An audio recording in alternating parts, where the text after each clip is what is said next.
Hi tears, welcome back. எல்லாரும் எப்படி இருக்கீங்க? நல்லா இருக்கீங்களா? இன்றைக்கி நம்ம வீடியோவில் நம்ம பார்க்க போகிறது இந்த ஒரு புகையில வச்சு நம்ம நினச்சி கூட பார்க்காத அளவுக்கு நிறைய டிப்ஸுங்க தாங்க.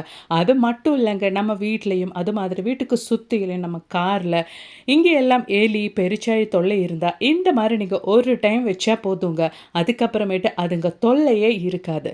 இதுங்களெல்லாம் கொல்லாமல் நம்ம வீட்டு பக்கமே வராதபடி செய்யக்கூடிய அருமையான டிப்புங்க தாங்க இன்றைக்கி நம்ம வீடியோவில் பார்க்க போகிறோம். எல்லோருமே வீடியோ ஒன்று ஃபுல்லாக ஸ்கிப் பண்ணாமல் பாருங்கள். அப்போ நமக்கு டைம் வேஸ்ட் பண்ணாமல் நேராக வீடியோக்குள்ளே போயிடலாம். அப்போ நமக்கு நம்மளோடது முதல் டிப் ஒன்று பார்த்துடலாங்க.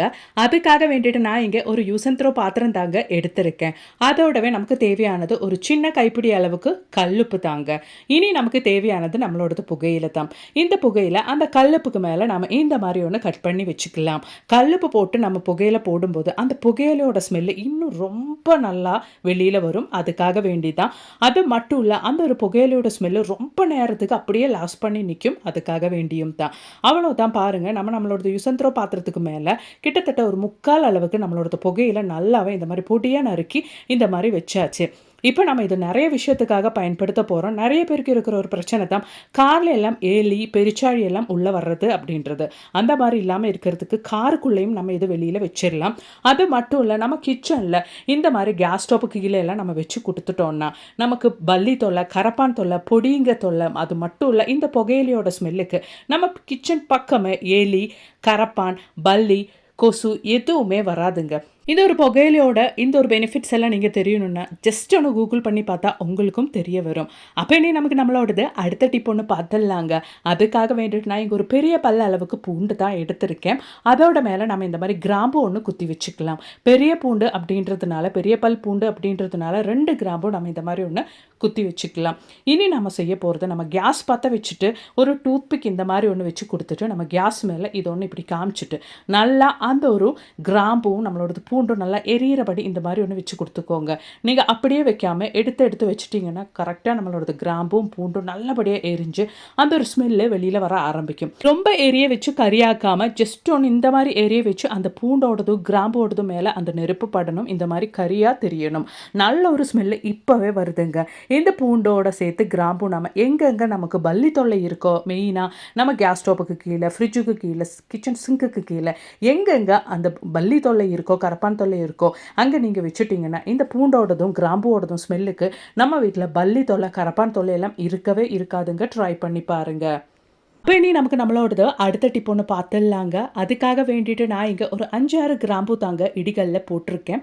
இனி நமக்கு நல்லா ஒன்று இடித்து எடுத்துடலாம். இந்த மாதிரி ஜஸ்ட் ஒன்று இடித்து எடுத்தால் போதும். நமக்கு ஜஸ்ட் ஒன்று க்ரஷ் பண்ணி கிடைச்சா போதும். அதனால தான் நாம் இங்கே மிக்ஸி ஜாரில் போடாமல் இடிகளில் போட்டுட்டோம். இப்போ நான் ஒரு 3 கிராம்பு கூட மறுபடியும் சேர்த்து கொடுத்துட்டேன். இந்த மாதிரி ஒன்று நம்ம இடித்து எடுத்தாச்சு. இப்போ நம்ம இடித்து எடுத்த இந்த ஒரு கிராம்பு ஒரு யூஸ் அண்ட் த்ரோ பாத்திரத்துக்கு தாங்க மாற்ற போகிறோம். நம்ம ஹோட்டலில் இருந்து ஃபுட்டெல்லாம் வாங்கும்போது கிடைக்கிற இந்த மாதிரி பாத்திரம் தான் நாம் இதுக்கெல்லாம் பயன்படுத்த போகிறோம். அவ்வளோதான். நம்ம இடித்து அந்த ஒரு கிராம்பு அந்த பாத்திரத்துக்கு மாற்றியாச்சு. அதோடவே நான் இங்கே 2 பல் அளவுக்கு பூண்டு எடுத்திருக்கேன். நல்லா ஃப்ரெஷ்ஷான பூண்டே எடுக்கணுன்ட்டு கிடையாது. இந்த மாதிரி கொஞ்சம் கேடான பூண்டெல்லாம் நம்ம இதுக்காக பயன்படுத்திக்கலாம். அவ்வளோதான். நம்ம பூண்டும் இடித்து எடுத்தாச்சு. அதுவும் கிராம்பு கூட சேர்த்துக்கலாம். அதோடவே நமக்கு இனி தேவையானது ஒரு பேராசிட்டமால் டேப்லெட்டு, அதுவும் எக்ஸ்பைரி டேட் முடித்த டேப்லெட்டாக இருந்தால் ரொம்பவே யூஸ்ஃபுல்லாக இருக்கும். அது இந்த மாதிரி ஒரு நியூஸ் பேப்பருக்குள்ளேயோ இந்த மாதிரி பேப்பருக்குள்ளேயோ போட்டு இடிகள் யூஸ் பண்ணி நல்லா ஒன்று இடித்து பொடிச்சு எடுத்துடலாம். அந்த மாதிரி பொடி பண்ணால் பேராசிட்டமால் டேப்லெட்டும் நம்ம இந்த மாதிரி நம்ம கிராம்பு கூடையும் பூண்டு நம்ம இடித்து சேர்த்து அந்த ஒரு மிக்ஸு கூட நம்ம சேர்த்து விட்டுக்கலாம். அவ்வளோதான். நல்லபடியாக ஒன்று மிக்ஸ் பண்ணி விட்டுக்கலாம். இனி நமக்கு தேவையானது டெட்டால் ஹேண்ட் வாஷ் தான். டெட்டால் ஹேண்ட் வாஷ் உங்கள் கையில் இல்லைன்னா நீங்கள் டெட்டால் சோப்பு கூட பயன்படுத்திக்கலாம். நீங்கள் டெட்டால் சோப்பு தான் சேர்க்குறீங்கன்னா நீங்கள் கிரேட் பண்ணி சேர்த்துக்கோங்க. இங்கே டெட்டால் ஹேண்ட் வாஷ் அப்படின்றதுனால ஒரு 3/4 டேபிள் ஸ்பூன் அளவுக்கு நான் இங்கே டெட்டால் ஹேண்ட் வாஷ் ஊற்றியாச்சு. டெட்டால் ஹேண்ட் வாஷ் ஊற்றுனதுக்கு அப்புறமேட்டு நல்லா ஒன்று மிக்ஸ் பண்ணிக்கோங்க. அதுக்கு முன்னாடி ஒரு சின்ன கிளாஸில் 1/2 கிளாஸ் அளவுக்கு தண்ணி ஊற்றிக்கலாம். நல்லா மிக்ஸ் பண்ணிக்கோங்க. நம்ம சேர்த்து கொடுத்த அந்த ஒரு பேராசிட்டமால் டேப்லெட் எல்லாம் நல்லா தண்ணியோட மெல்ட் ஆகிறபடி நல்லாவே நீங்கள் மிக்ஸ் பண்ணி விட்டுக்கோங்க. அவ்வளோதான். இப்போ நம்ம இந்த மிக்ஸ் பண்ண எல்லா மிக்ஸும் ஒரு 2 ஹவர் டைமுக்கு அப்படியே நம்ம க்ளோஸ் பண்ணி ரெஸ்ட் பண்ணுறதுக்காக மாற்றி வைக்கணும். அப்போ தான் நமக்கு நல்ல எஃபெக்டிவான ரிசல்ட்டு கிடைக்கும். அவ்வளோதான். ஒரு 2 ஹவருக்கு மாற்றி வச்சிடலாம். அவ்வளோதான். பாருங்கள், இப்போ 2 ஹவர் முடிஞ்சிருச்சு. நம்மளோட சொல்யூஷன் நல்லாவே செட் ஆயிருச்சு. அதோடவே ஒரு 1/4 லிட்டர் அளவு கூட தண்ணி ஊற்றி நம்ம ரெடி பண்ணி வச்சுக்கலாம்.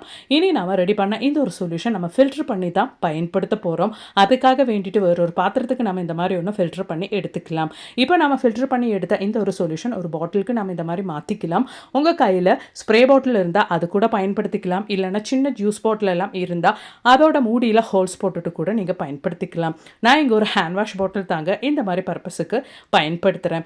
அவ்வளோதான். இந்த ஒரு சொல்யூஷன் நமக்கு மாதக்கணக்கானாலும் கெட்டு போகாமல் பயன்படுத்திக்கலாம். நம்ம வீட்டிலும் கிச்சன்லும் ரொம்பவே தொல்லையான பொடிங்க, ஈங்க, அது மாதிரி கரப்பான், சின்ன சின்ன கரப்பான், பல்லி, கொசு இதுகளெல்லாம் நம்ம கிச்சன் பக்கமே வராதபடி செய்யறதுக்கு இந்த மாதிரி நைட்டு நம்ம வேலையெல்லாம் முடிச்சதுக்கு அப்புறமேட்டு கேஸ் ஸ்டோப்புக்கு மேலே இல்லைன்னா எங்கே பொடிங்க தொல்லை, இந்த மாதிரி கரப்பான் தொல்லை எல்லாம் இருக்கும் அந்த இடத்துல இந்த சொல்யூஷன் நீங்கள் இந்த மாதிரி ஸ்ப்ரே பண்ணிவிட்டு அடுத்த நாள் காலையில் நீங்கள் வந்து பார்த்துட்டிங்கன்னா நீங்கள் லைவாகவே பார்க்கலாங்க.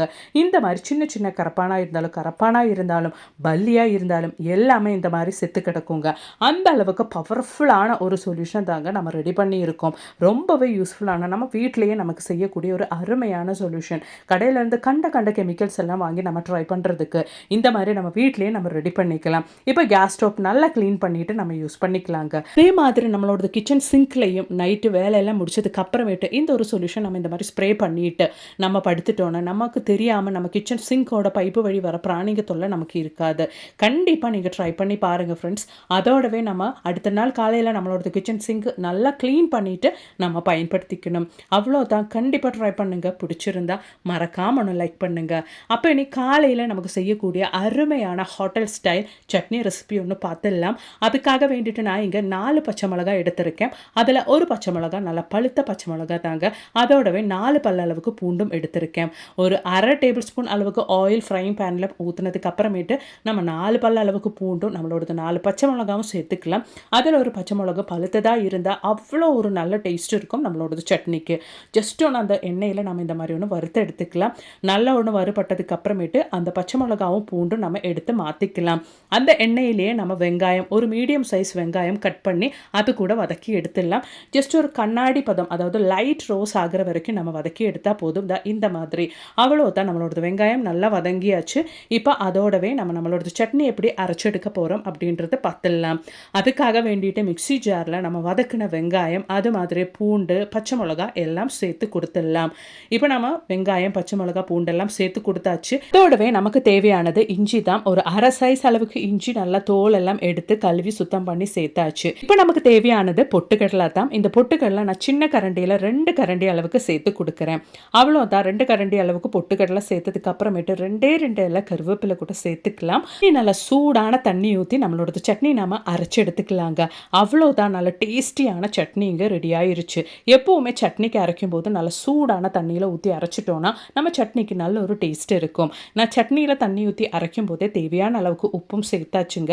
இப்போ மிக்ஸி ஜாரில் கொஞ்சம் தண்ணி ஊற்றிட்டு அதுவும் சேர்த்துக்கலாம்.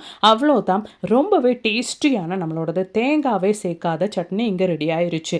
இது மட்டும் போதுங்க. நல்ல டேஸ்டியான கிறிஸ்பியான தோசை கூட சாப்பிட்றதுக்கு, பணியாரத்துக்கு கூட சாப்பிட்றதுக்கு, நல்ல இட்லி கூட சாப்பிட்றதுக்கெல்லாம் இது மட்டுமே போதும். அவ்வளோ நல்ல ஒரு வெரைட்டி டேஸ்டியான சட்னி. கொஞ்சம் நேரம் கழிச்சா நம்மளோட சட்னி இன்னும் கொஞ்சம் திக்காகும். அவ்வளோதான். சட்னிக்கு தேவையான தாளிப்பும் நம்ம சேர்த்தாச்சு. கண்டிப்பாக நீங்களும் வீட்டில் ட்ரை பண்ணி பாருங்கள் ஃப்ரெண்ட்ஸ். அப்போ நீ நம்மளோடத அடுத்த டிப் ஒன்று பார்த்துடலாம்.